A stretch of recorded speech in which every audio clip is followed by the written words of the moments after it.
It is day 3 of the playoffs in the GHSA. Welcome to another go-round of Soccer's in Session here on the SDH Network, presented by our friends at Kaiser Permanente. All right, officially we're in a no-dilly, no-dally zone. We get to catch up with our friends at Jeff Davis, get to catch up with our friends in Social Circle, get to catch up with our friends in Toombs County. And since I did it in that order, that means we go to Hazelhurst and catch up with folks and find out what it's like for a coach to coach twice, which means that folks have made the playoffs. Good to see you. Welcome to the postseason. How does it feel?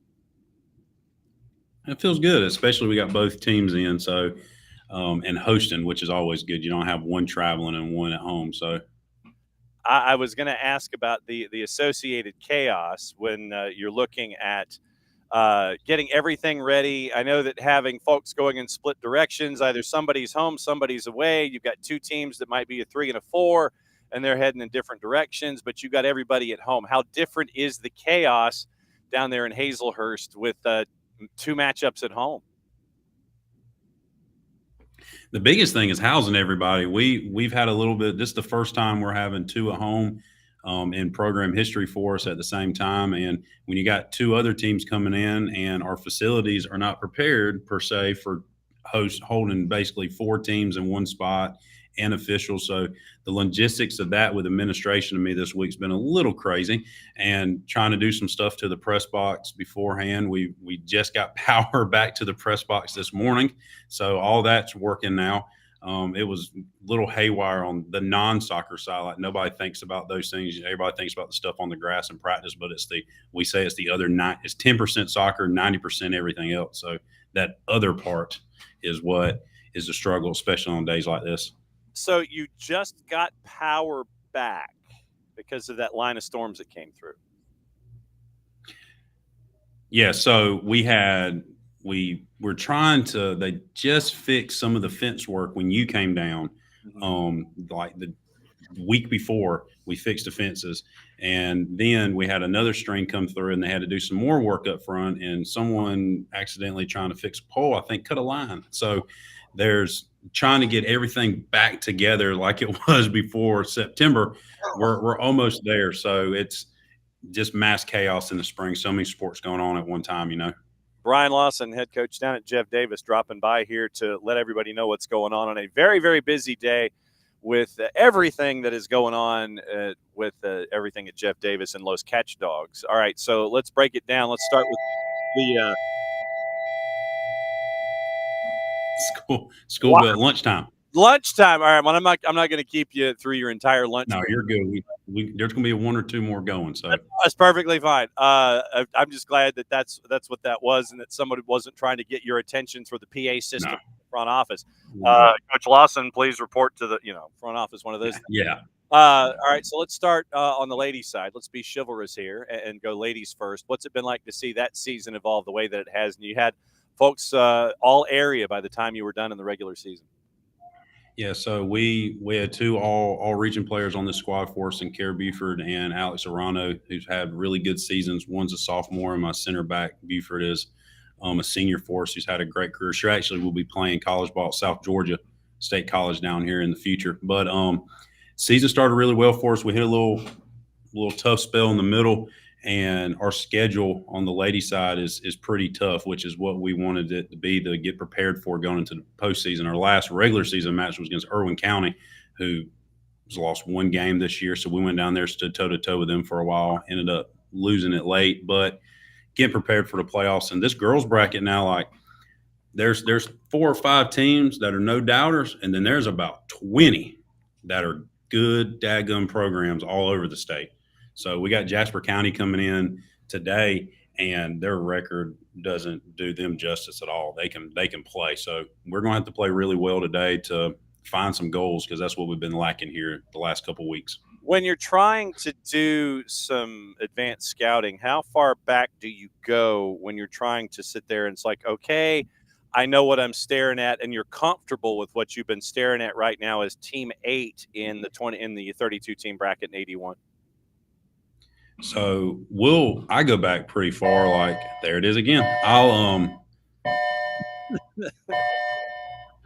I'll go back pretty far trying to find common opponents.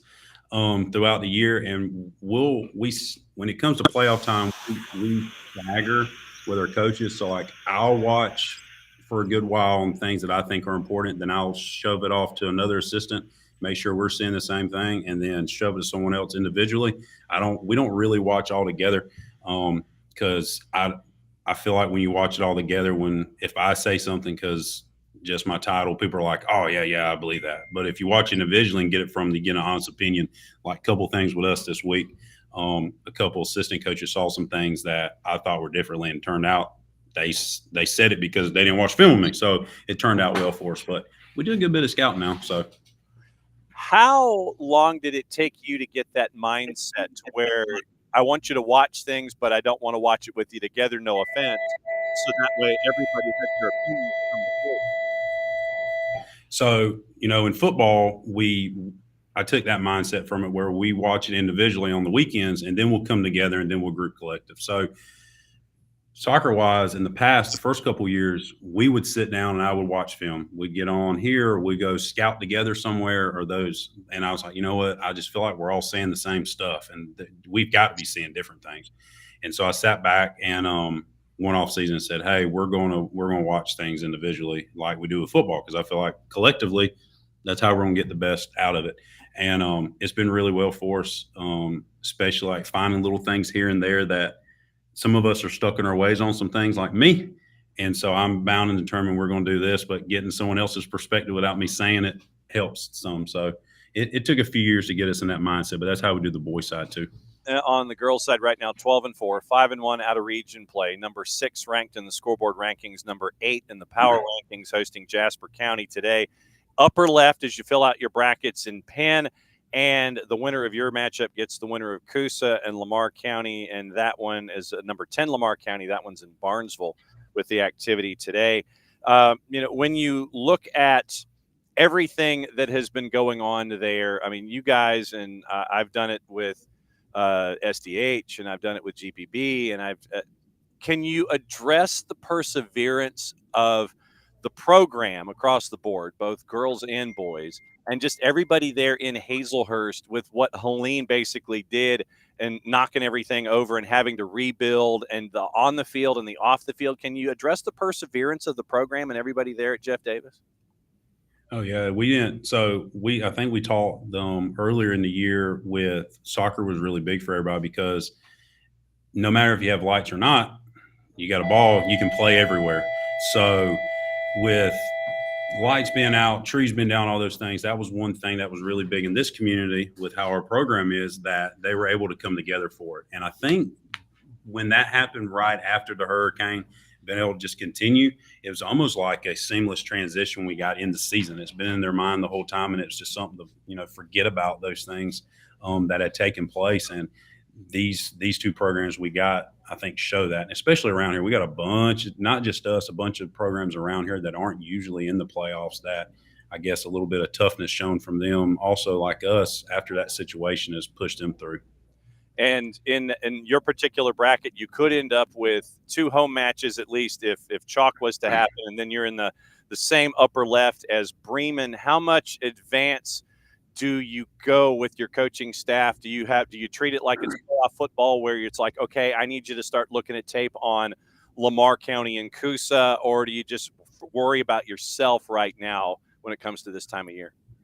So what's really good and with us as a program, we have 5 coaches on staff, and they are me, my assistant for the boys. I have assistant on the girls, and I have 2 former players that are on staff as lay coaches. And so we all coach boys and we all coach girls. They all hear the same terminology. We don't just have one person does this, one person does that. So when it gets into playoff time like this, having a lot of heads that you trust that have been in your program on the coaching staff side for as long as they have, like, we'll do some I'll look next round ahead. I won't, because I can't do that myself. Like, I don't feel right looking ahead. I'll worry about the opponents we got now, but my assistant coaches will look at it like we do with regular scouting. 1 or 2 will watch a team, and then the other 2 will watch it and just get this perspective on each opponent. But we'll go next round. We're not looking past that, but just you got to be prepared with how the playoffs work, just in case you see somebody. Yep, Brian Lawson, head coach, boys and girls side from Jeff Davis, hanging out with us here. Soccer's in session. Day 3 of the playoffs here in round number 1. Boys side, you wrapped up 11-6. You ran the table in region play at 6-0. If I had told you that you were going to run the table in region, what would you have told me? Ooh, sign the dotted line today. With how this region is, with Thomasville, who's just won a state title 4 or 5 years ago. The year we played them in the playoffs in the first round was the year they ran the table and won it. And then with Fitzgerald and Berrien, like our region is very tough and competitive. You can tell that. I think everybody but one team out of our region made the playoffs. I think Brantley was the only one, which just shows like how close we are. But if you tell me that we go undefeated in the region playing, and we only play each other once, we don't double up like we used to in the past. So I'd sign the dotted line today, especially because of how the power rankings work. Like with the privates coming out, you basically, as the one, you lock in one of those top 5, 6 seeds no matter what. So it helps too. Like we knew early on we were going to win the region, just how the records worked, and we were able to try some things later in the year that we didn't get the results we wanted to, but we were testing the waters on potential playoff scenarios, like with personnel and those things. So it was really good for us. When you look at your region, it's Hazelhurst, Thomasville, Fitzgerald, Nashville, Sylvester, Bacon County is Pembroke. I'm trying to remember my Georgia history. And Brantley. Alma. Okay, Alma, thank you. So, all right, and then Brantley County is Nahunta. When you see where the programs have grown in each of these markets, where everybody makes it in because of power rankings except for one program, what's it like for you and the other coaches there in that region to see the program grow in these? And I'm going to go ahead and put $1 in the jar and use air quotes, atypical soccer markets. What's it like to see it grow in towns like these? It's awesome because that just shows you don't get the program where you are for consecutive years based on just your high school program.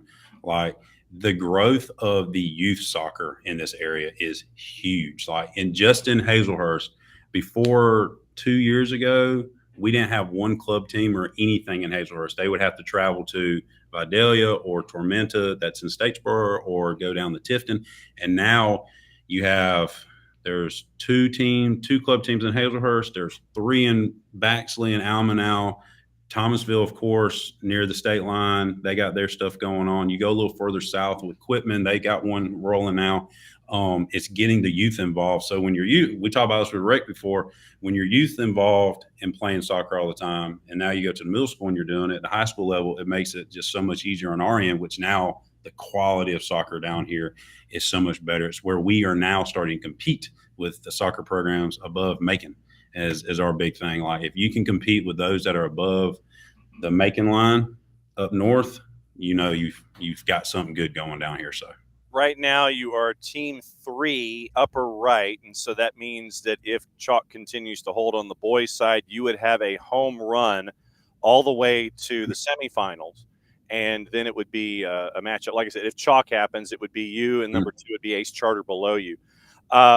When you look at these rosters of yours, and things may have changed since the last time, things may have added since the last time we talked. This time, let me do the make that kid an offer question for you. Is there anyone on either roster, either a senior or a rising senior, or shoot, I've had coaches give me freshmen and sophomores to keep an eye on for the next couple of years. Who do you think is not getting the looks they deserve, or not getting looks, period, that you would sit there and wave your hands and sit there and go, no, you need to sit there and look at these folks on my rosters? So literally before last week, I had 2. My starting center mid for me, who's been all everything, GHSA 2 years in a row, all state. Guy Valora, he's been the small school sports player of the year down here multiple years. He's probably going to break the goal scoring record for Jeff Davis this week, maybe next week if we can make it happen. Past this week. He's been a 4-year starter for me. He's got almost 80.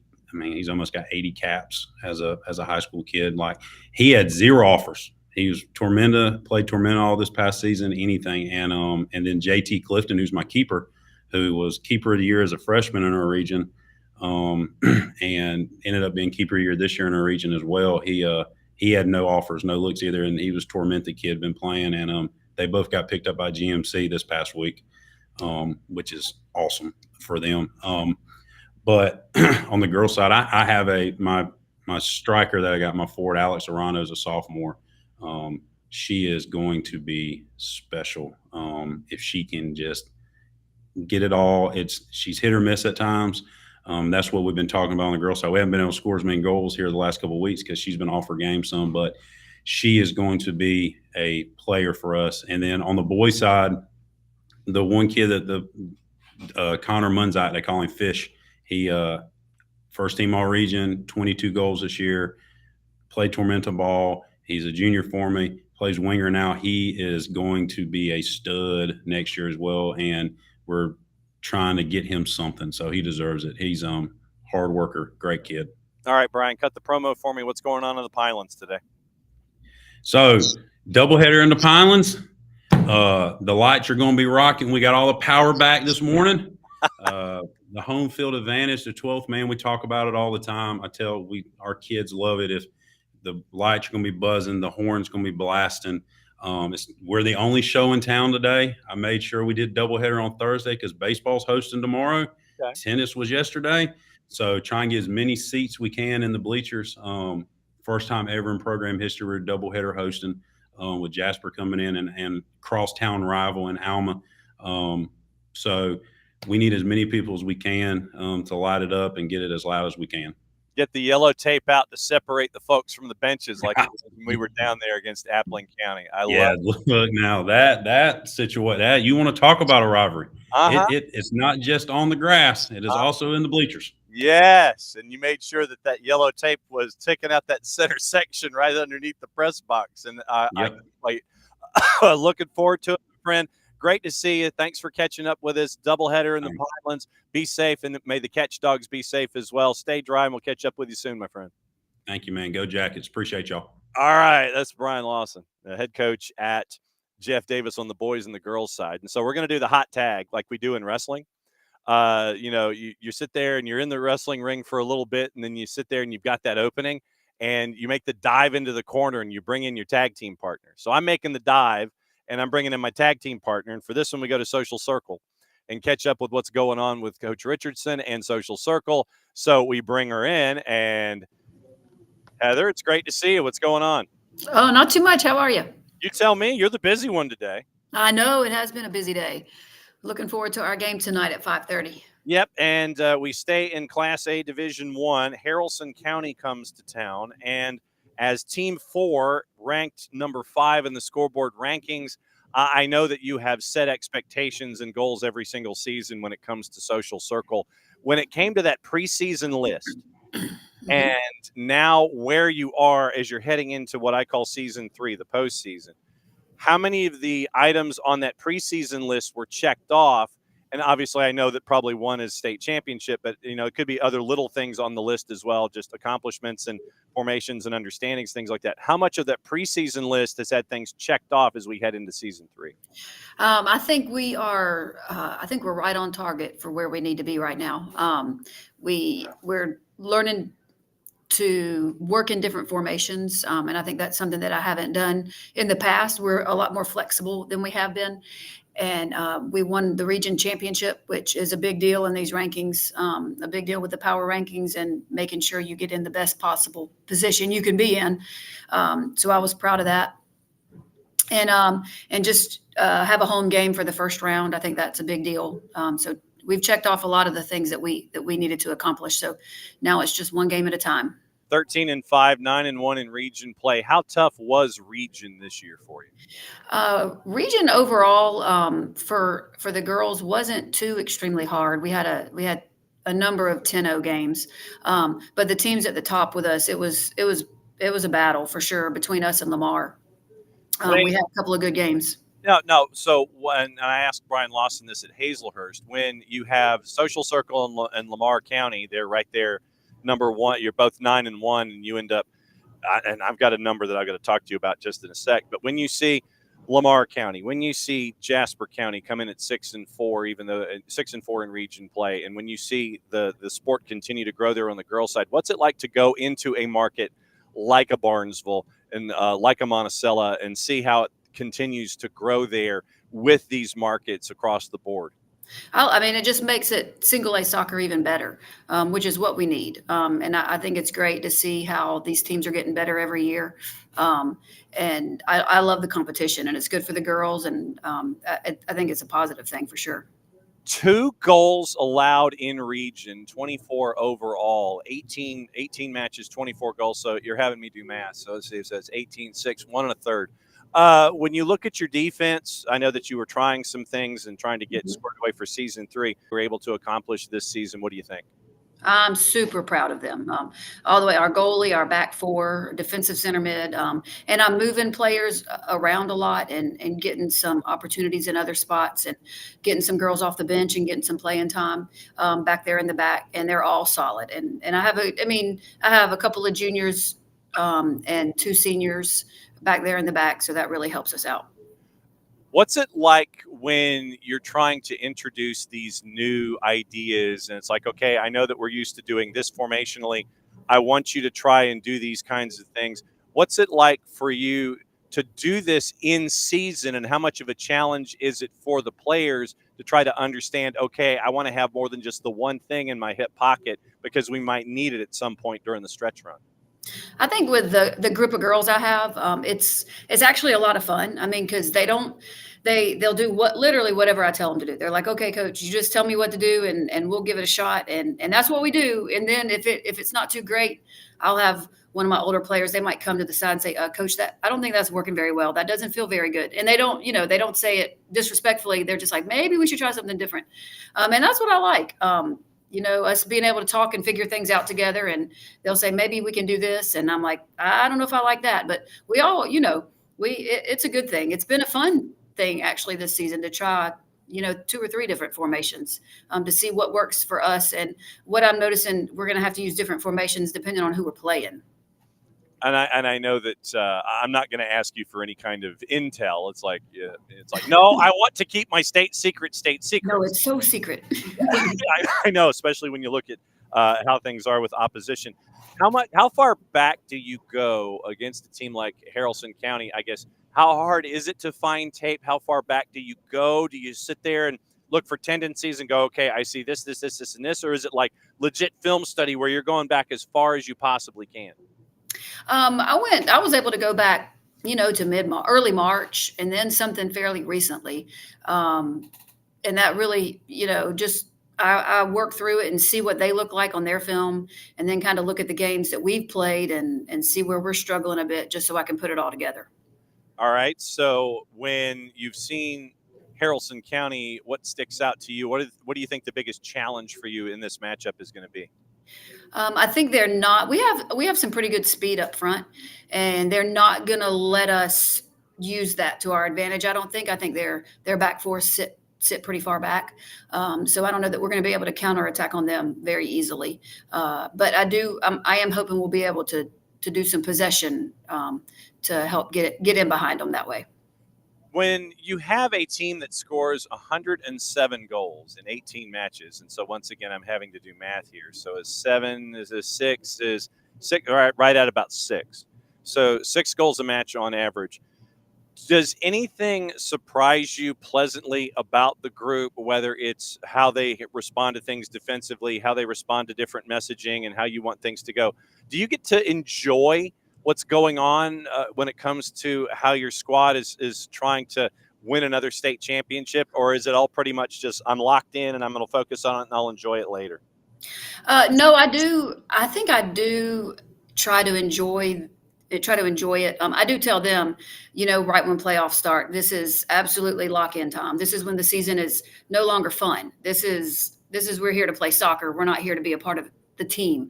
I don't know if that makes sense. I don't know. It's hard to explain.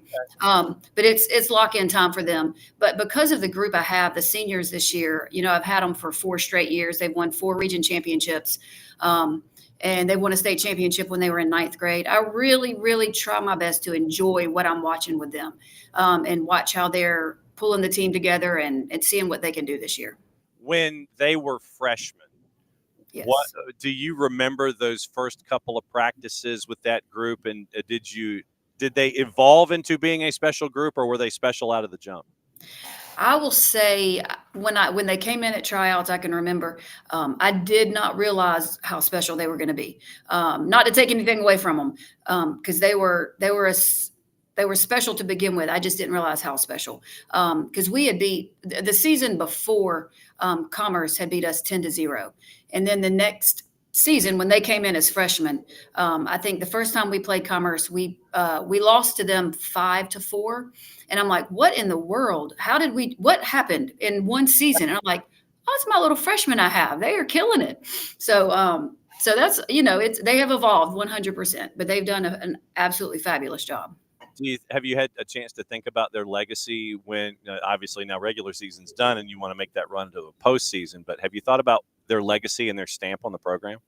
Oh, absolutely. It's senior week this week at our high school, and my son's a senior, so I'm fully involved in this. But we write senior letters to the seniors, and they read them at I think we have a breakfast for them. We had it last Tuesday, and so the kids come in and they all sit down and open the senior letters from family members, teachers, community, whoever wanted to send them in, and that word legacy was literally in every one of their letters from me, the three of them here. A legacy of winning, a legacy of championships, a legacy of working hard, knowing when to work hard and knowing when to have fun.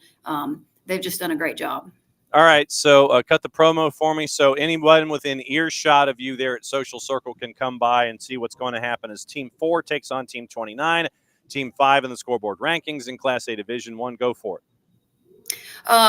Be here tonight at 5. Is that what you're looking for? Yeah, tonight at 5:30. Oh, okay. Be here tonight at 5:30 at the stadium right out here behind Social Circle High School. It'll be a good one. Looking forward to it. If we can dodge the thunderbolts. Yes.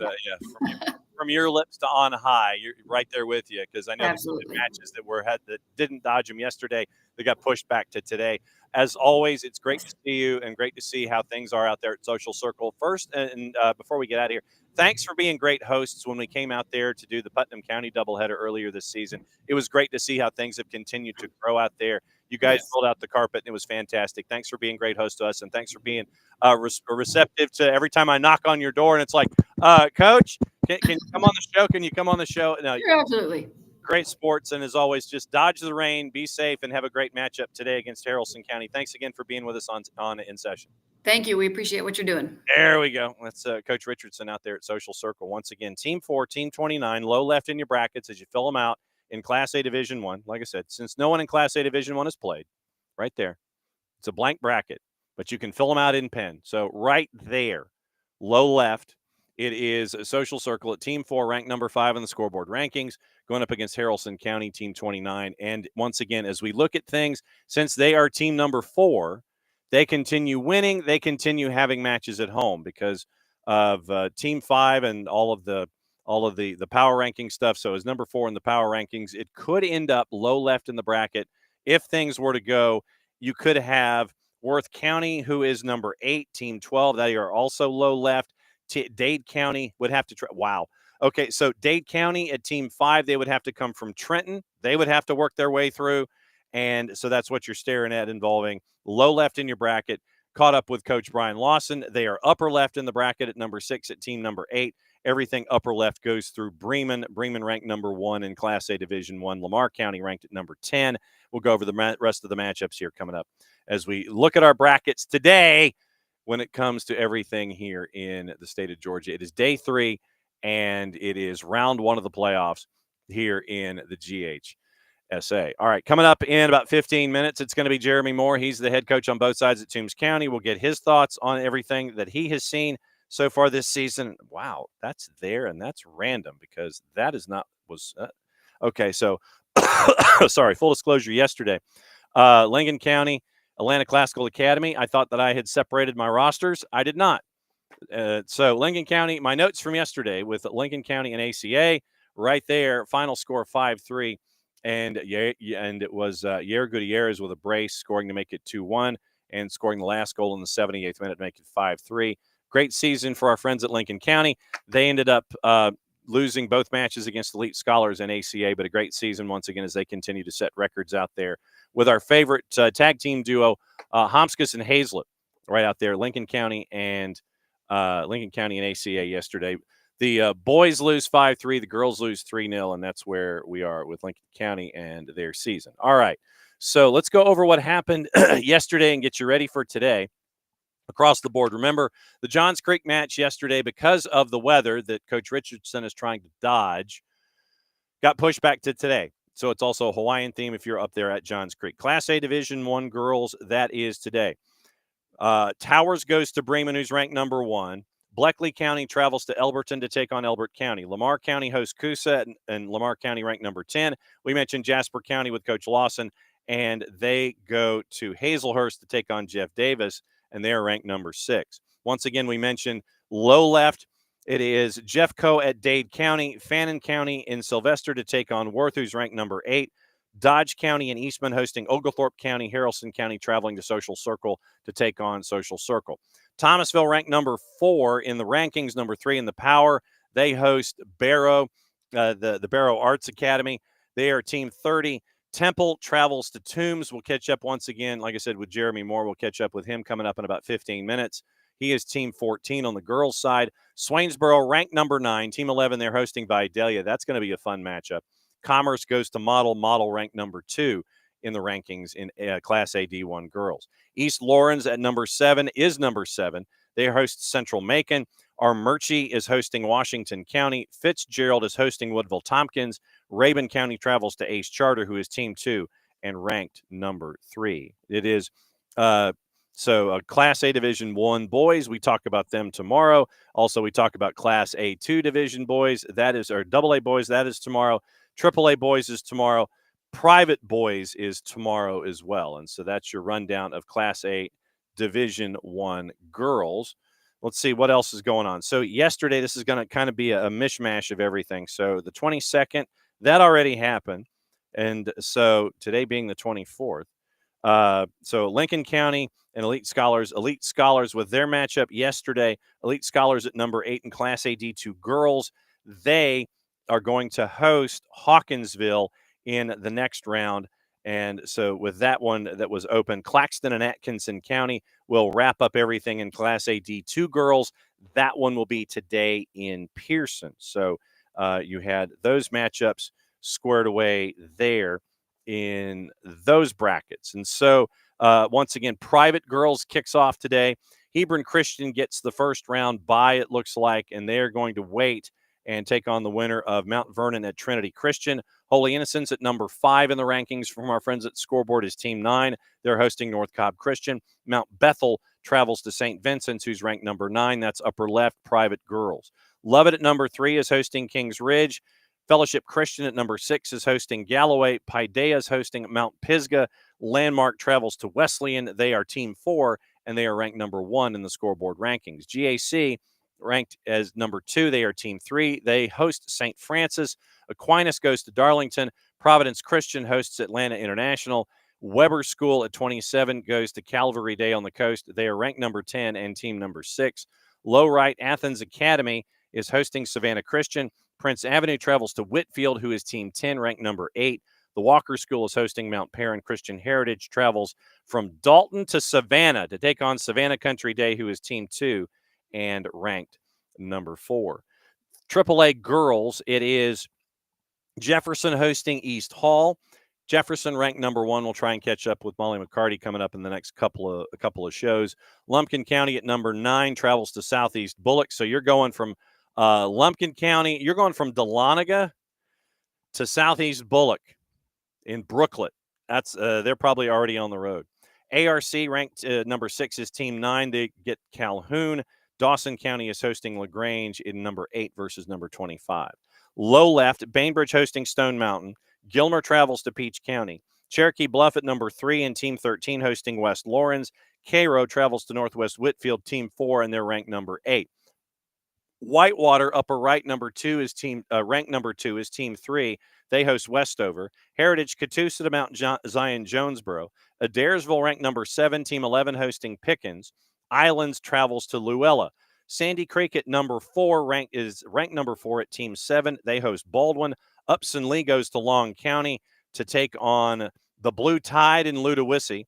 And your best matchup on today is going to be on our air. Number 5 versus number 10.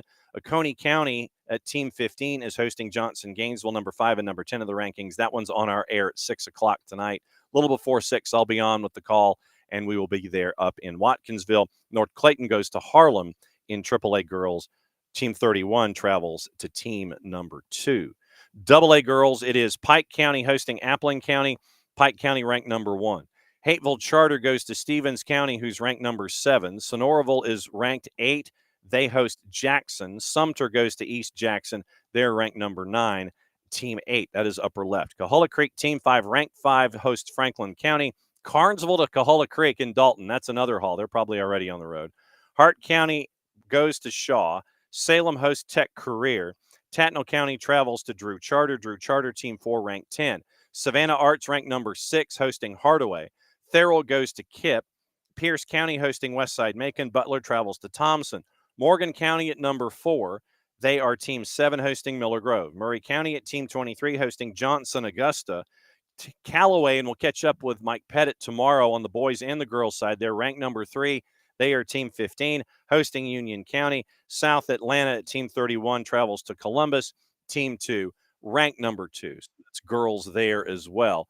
And it is time to we'll go ahead and punch this one a little early. Once again, Class A Division boys, that was yesterday as well. We'll go over the finals that happened in these 3 classifications, 23rd, 23rd, 23rd, and 23rd. I will put these papers aside because it is time to catch up and find out what's going on at Toombs County and our friend Jeremy Moore. And we will find out what is going on as he is getting ready for playoffs, and he's getting ready for playoffs. So you're getting ready for playoffs and playoffs, Jeremy. What's going on? Yeah, doubleheader tonight. Girls against Temple, and the boys are hosting Jefferson County. So a lot going on today, trying to get it in on the first of the 2 play dates, and looking forward to it. How much of a challenge is it for a doubleheader when it comes to, and we were catching up with Brian Lawson over at Jeff Davis about it, because of facilities and trying to make sure that you could get teams in and out, including your own? How much of a logistical challenge is it for you? It's not too bad for us. We're used to doubleheaders. We play doubleheaders all year. The 2 teams coming in, Temple coming down from the Carrollton area. That's a long trip. I've talked to their coach, trying to get them taken care of. And Jefferson County, hour 15, hour 30 coming down. So, and we're going to have a little bit of gap in between the games. Jefferson County wanted to play at 7:30. So, not awful, just the logistics of making sure everything's right for the playoffs. You got 4 officials coming in, the GoFan. We've had issues with that this morning. The doubleheader costs more, and so I've been on the phone with my AD all morning trying to get GoFan squared away. They had it messed up with the rate for the doubleheader, so just a little bit more of a headache. But I kind of like a doubleheader when you're at home because we're used to that. With me coaching both groups, my boys know their routine. Getting ready for the game while the girls are going on, and my assistant coaches with them getting them ready. So it's not too bad for us. The 2 teams come in and been very accommodating. They understand the dynamics of it and are more than willing to play it. So not too much, just just a little bit more with the playoffs and a few more things going on. How difficult is film study for you in a situation like this? How do you delineate that? Well, that combined with out all day Tuesday with a region meeting for region awards, and out all day yesterday with a sick 7-month-old baby that I had to stay home with. So I'm sending emails at 5:30 in the morning, 12:30 at night, trying to watch film in between getting the baby to sleep. And it does definitely get complicated when you're playing 2 opponents that you're not familiar with, and having to trying to email coaches and get scouting reports from particularly Temple, who we've never seen before, and they're from a different part of the state. So it's been a challenge. I've been watching most of this morning trying to get film and or trying to look at film on Temple, trying to get the girls ready for that. So it definitely presents challenges with everything going on at the end of the year and region meetings. And you're already thinking scheduling for next year and getting emails from coaches wanting to set up matches next year. And I'm like, I want to play, but let me get through Thursday night and talk to me tomorrow. So definitely complicated with coaching both teams, trying to change brain waves from, what my girls need to do and what they need to be prepared for and what the guys need to be prepared for. And you need, like I said earlier, you go through it every night. But I think, for me, film work gets a little bit more extensive in the playoffs when you see teams you're not familiar with. And we know the teams in the area here. To talk to Lawson, we play them twice every year, so he knows what I've got. I know what he's got. So don't have to do a lot of film work on these teams you're familiar with. But when you get in the playoffs, a little more at stake, and you're getting, teams you have no idea. So you compare scores, but to me, scores can be incredibly misleading. So you try to get a film and look at it and see what they've got, and talk to coaches that have played them. And I've had some coaches that have been helpful with both groups. So definitely a wrinkle in your schedule with two teams trying to get film and trying to converse with coaches, and coaches asking you about scouting reports on other teams, and trying to be cordial with returning the favor for some of that. So definitely a lot with two teams. So that was a 5-paragraph essay in trying to piece all of this stuff together. Most importantly, how is the 7-month-old? She is better. Been running a fever for about 3 days. It finally broke yesterday. Mom stayed home with her for 2 days, and then I had the region meeting, and then I had a paternity day left, and I took that yesterday and got to spend some time with her. Of course, she hadn't seen me a lot since January with coaching both teams and being gone a lot, but got to have some good time with her yesterday. She's fever broke, doing better today, so hopefully getting her back to daycare in the next few days. So, right-footed or left-footed? I think she may be. I'm left-handed, but I'm right-footed, so I think she's trying to throw left-handed, which my wife doesn't understand the significance of that. I don't know what footed she is yet. I tried to get her to kick. She's not walking yet, but I had her kicking a ball the other day. She didn't like it, so we had to get some stuff changed on that. So maybe a lefty. I'm not sure. See, now lefty means that you have a long career as a relief pitcher in Major League. That's right. See, you could be pitching in the majors till your early 40s. So that's made. That's right. I know how this works as someone who is lefty/ambidextrous. I know how this plays. All right. So in the film study, so then as you're trying to get film and you're trying to get studied, how much do those in and around the program, your assistants and those that are helping out with the program, how much do you leave with them? In addition, it's like, okay, I need you to focus on A, B, C, D, and E while I focus on F, G, H, I, and J. How much division of labor is there? Yeah, my girls' assistant coach, who ironically son is a senior on the boys' side, was the state champion goalie on the state team last year. He's helped me tremendously with breaking down the girl film. I didn't actually get film on Jefferson County, but I had several coaches that gave me a report on them. We've got some common opponents, so that was a little easier to get.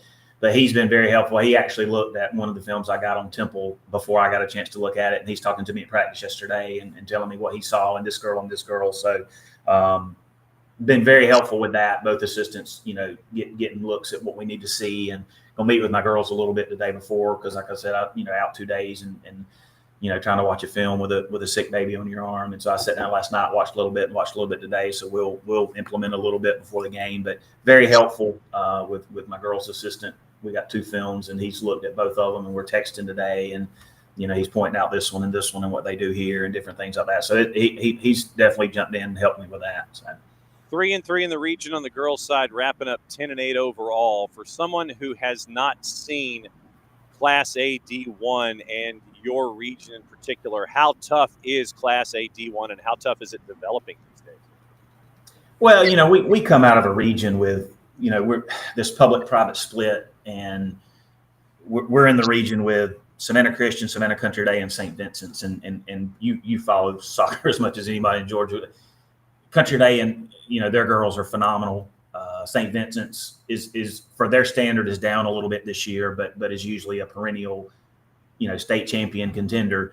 And so we finished 4th behind them and lost a tight one to Swainsboro, who's a better team. But when you get into the D1 public, I think you got a handful of girls teams. I think Bremen Model are always really good.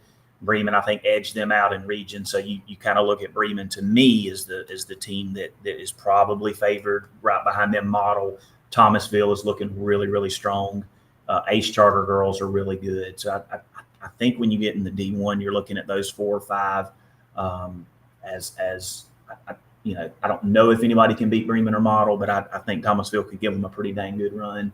And Ace Charter, has been really good the last several years. I think those 4 going through the bracket, or I think the class of the D1 girls public bracket. And nothing like having them upper right with you, right? Model and Thomasville and Swainsboro and you all in the upper right section, eh? Yeah, we win. We're probably going to Thomasville in the second round, so good luck with that. All right, so let's go to the boys' side really quickly, and I am going to ask the Make That Kid an Offer question, and then have you cut the promo about everything that should be going on there today and all the fun that you're going to be having. All right, so on the boys' side right now, you're ranked in the scoreboard rankings. You're ranked at number 2. Jeffco's coming to town. You're low left in your bracket with Lamar County, with our Murchie also as team number 4. When you look at Jeffco, what are you expecting from them as they come to town? Yeah, they're a good. They've improved a lot the last 3 or 4 years. The reports I've got, we've played Dodge and they've played Dodge. We've played East Lawrence. They've played East Lawrence. We've played Swainsboro, and all of their matches against those teams were very close. And every report I got, number 7 is their guy. 37 goals this year. And there's another kid, I can't remember his name. I think a number 20 that plays off of him well. The reports I've gotten can be very dangerous offensively, but a little weak defensively. So we're hoping to go out and control the ball most of the match and get numbers forward. If they come out and play defensive minded, we've got a situation where we push some guys forward and try to suffocate them a little bit. But they're going to be athletic. They're going to have 3 or 4 guys that can go. The number 7 scares me. Again, I hadn't seen him on film, but I told my guys, you don't put up 37 goals in any season, and it's a fluke. He's a good player and can definitely flip a game really quick. So we've got to contain number 7, the kid with 37 goals, and then we've just got to put them under pressure defensively. I think we've got the guys that can do that and make it a long night for them. We've got a kid that's been injured all year that finally came back about 2 matches ago that can be a difference maker for us. He was injured a lot last year and came back and made a difference for us in the quarterfinals, semis, and championship. And it's just been unfortunate for him for 2 years with just different injuries. And he pulled his hamstring in the first game of the year against Jeff Davis. And he's we've worked hard to rehab that and get him back. He's back in the starting lineup as of now. And he is a difference maker. He's the kid I thought coming in this year would be my goal scorer. With my kid that graduated last year off that state team, I thought this would be our guy, and he still can be in the playoffs. And if he gets it going and puts a couple in the back of the net, it's a different team for us. So, we got to respect what they can do offensively, but I think we can exploit. Hopefully, based on what I've been told and what I'm seeing, that we can exploit their defense and kind of make it a long night for them on their defensive end. Tristan Solis has scored half of their goals, or just more than half of their goals, 37 in the 16 matches. They have 3 others that have more than one. They're just shy with one of their sophomores in Alexander Ramirez, who's just scored just shy of double digits.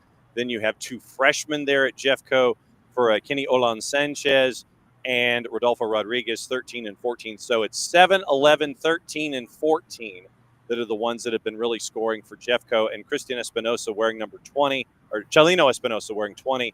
He's got 10 goals on the season so far. So they come at you from a couple of different angles. But, yeah, Tristan Solis, the senior, 37 goals, 11 assists, 85 points on the season, going up against you today as Jeffco comes to town. All right, so what are the times, and when do folks need to come banging on your door to come see the matches today? Girls are at 5. Guys are going to kick off at 7:30. Again, we've been fortunate on the guys' side to have a rash of home playoff games. Our girls, I think it's been 5 years since we've had a home game, so I'm hoping we get a crowd. We always get a good crowd for our guys' matches. I'm hoping our community comes out for this girls' match. It's been a long time for them to get to play at home in a first round game, and they've got this opportunity tonight. So really want our crowd, get out 4:30, 4:40 if they can get off work a little early and get out here and support the girls, and then hang out and eat some good chicken fingers and burgers in the concession stand, and get it going again for the guys' game at 7:30. So see, now you're just talking about the burgers, and you get me all fired up about the burgers. We've got our onion festival is this weekend, and we're selling our bags of onions in the concession stand. So a little booster club fundraiser. So I'm hoping these folks coming in will bring some money and go home with a bag of onions. We got the big festival this weekend, so maybe that'll get our crowd going. Yes, buy onions, help the program out, get the burgers, and get like your boxes of burgers. Is the grill already going for the burgers, by the way, at lunch? Do we know this yet? We're getting there. I usually head over about 2:30, and she's usually in there getting the fryers going for the chicken fingers and fries already. So it won't be long. Man, now I know that when the show's over, I'm getting lunch. All right, go get lunch, catch your breath. It's going to be a big day for you. Thanks for coming on as always. Be safe, my friend.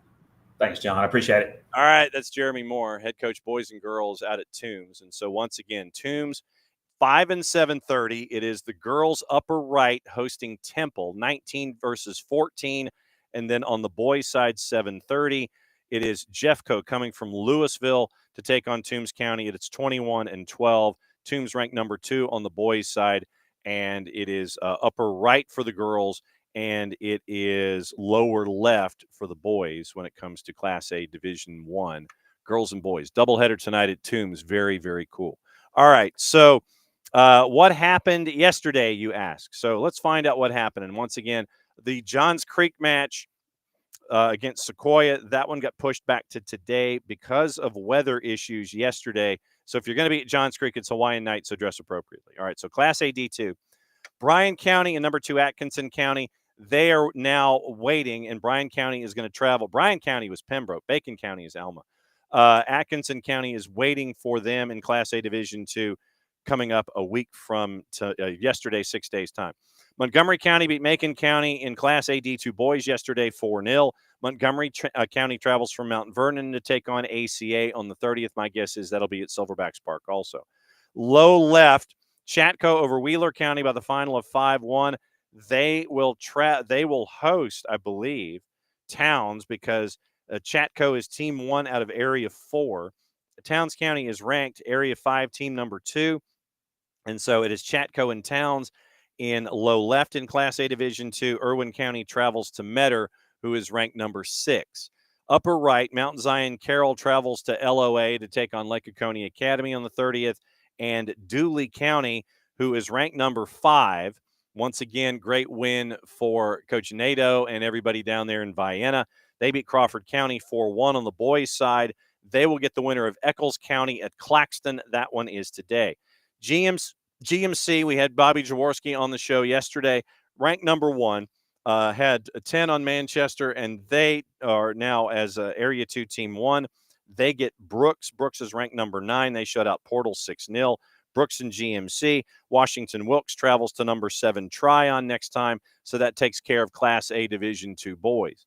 In Quad A, Union Grove and Walnut Grove, once again. Now, I got to double-check this. I want to double-check my brackets before we get everything squared away. So let me see if – and I'm going to check and see. Yes, okay, it actually did not send me over to Washington, D.C.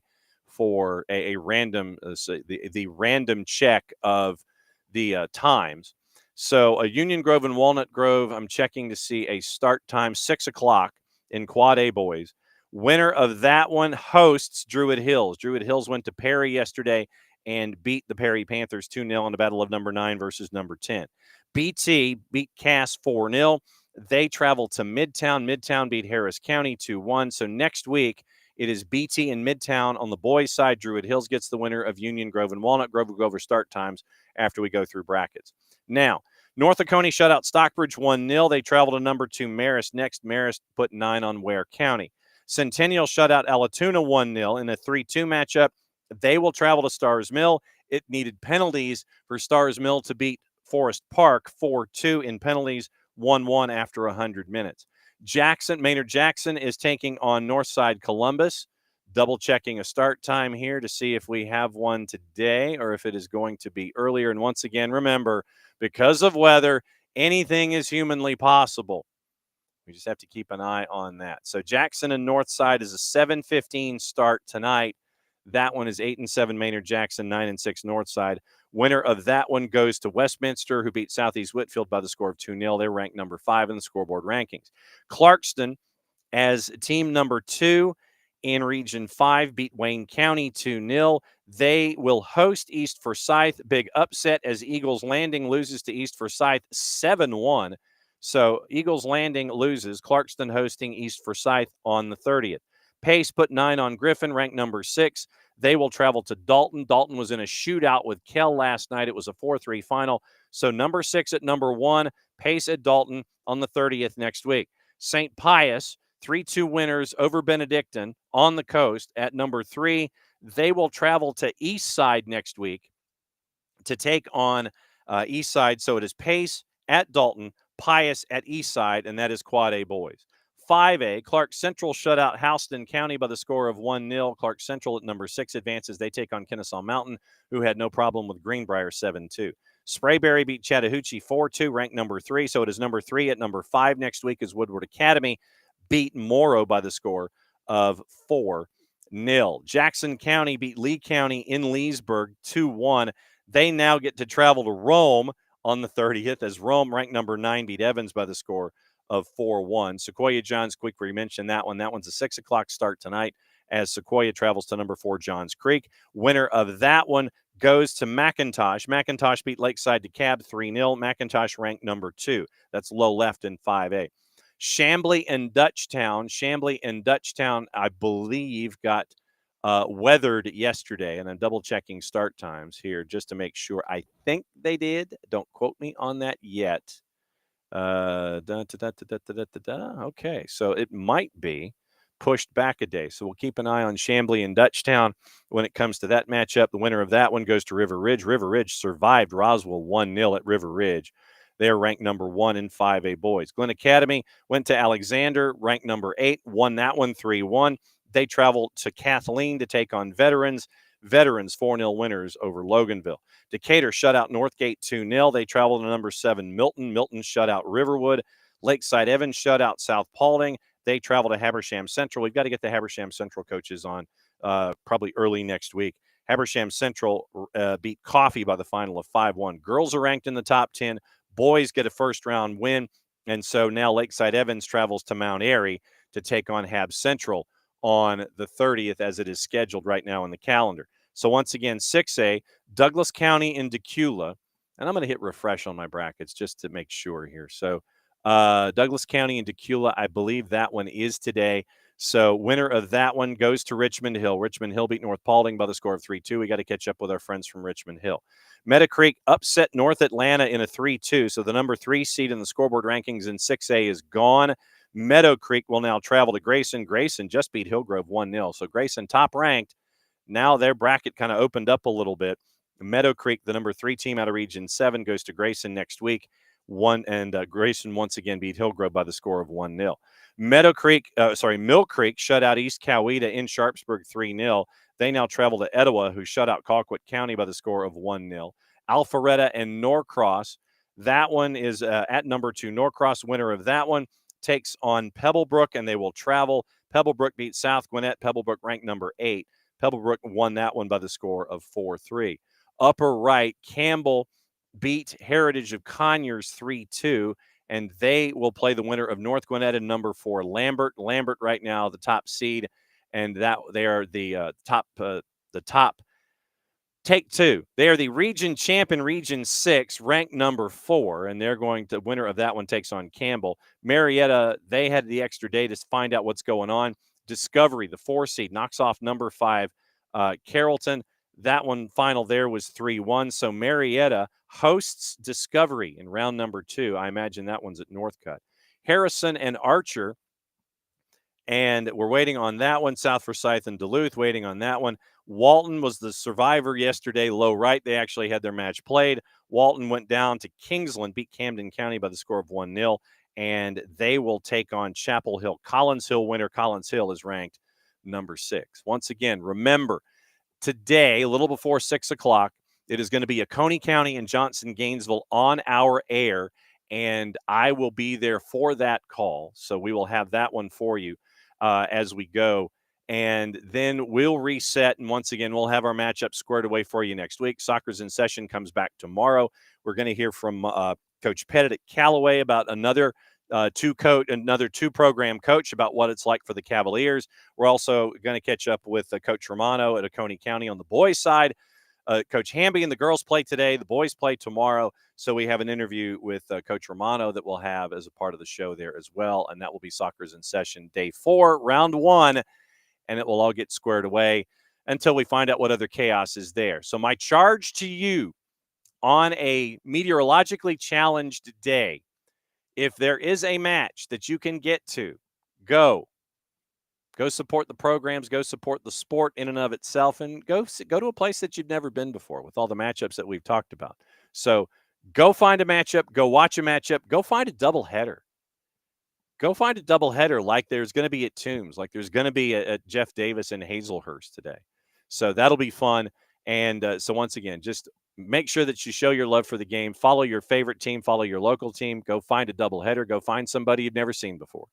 And so that way you can continue to grow the game here in the state of Georgia. So once again, a little before 6, soccerdownhere.mixler.com on the Mixler app. You can listen to our broadcast of Johnson-Gainesville at Oconee County on the girls. And then with Jason traveling to Central Florida, excuse me, we'll let you know what's going on. This is what happens when you swallow a dandelion live on the air. Full disclosure, I did that yesterday. For those of you that may not have been listening to ACA and Lincoln County, I swallowed a dandelion live on the air. No lie, that happened yesterday during the match. So I had to hydrate properly quickly. So once again, so widen your horizons. If there's a match you can get to, if there's 2 matches you can get to, if it's a doubleheader, and be a part of what's going on here in the state of Georgia when it comes to playoff soccer, please do so. And it will be a blast, I guarantee it, because once again, it's all these really cool environments for us here in the state of Georgia. So once again, 6 o'clock, Johnson-Gainesville at Oconee County, soccerdownhere.mixler.com and on the Mixler app. Also at soccerdownhere.net, click the listen tab, and you get to follow your favorite matchups there. And then also 9:05 tomorrow morning, SDHAM will get you ready for the weekend in Major League Soccer and all the other news that's going on. Hopefully catch up with our friends at Beyond Goals Mentoring, Michael Parkhurst and Greg Garza. 10 o'clock, Bradley Wright Phillips from Apple TV and Major League Soccer's broadcasts are going to be joining us. So BWP at 10 o'clock. And then we'll get you ready for the weekend with the Hour of Chaos and the Weekend Whip Around, looking at Atlanta and the Purple Team and the rest of Major League Soccer here on a very busy weekend. So for everybody here at SDH, I'm just John. Thanks for dropping by, as you always do, for another round of Soccer's in Session. We visit Callaway and Oconee County tomorrow. We go through brackets, get you ready for the weekend. Play it safe, everybody. Enjoy your matchups. Enjoy the games. We'll catch up with you once again tonight, a little before 6 o'clock, Johnson-Gainesville and Oconee County. Be safe. Book 'em Dano. Aloha.